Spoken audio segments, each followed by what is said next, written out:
maelekezo ambayo nimeyapokea kutoka kwa afande RPC kwa madereva wanaoingia jiji la Mwanza na kutoka, hususani waliobeba roho za watu, waliobeba abiria, nataka kuwasisitiza kipindi hiki ambacho kuna mabadiliko ya hali ya hewa, kuna neema ya Mungu ya mvua, basi wachukue tahadhari katika matumizi sahihi ya barabara, miundombinu. Kuna sehemu unaweza kukutana na maji yamejaa barabarani, unaweza kukutana daraja limejaa maji hajawahi kuzoeleka.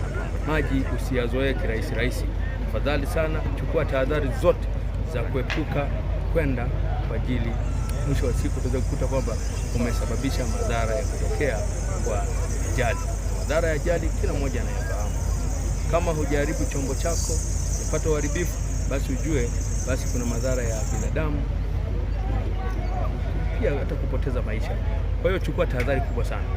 Usihisi kwamba maji yanazoeleka, utasombwa, utakwenda. Kwa hiyo kuwa mtulivu, maji yaishe, basi utaendelea na safari yako.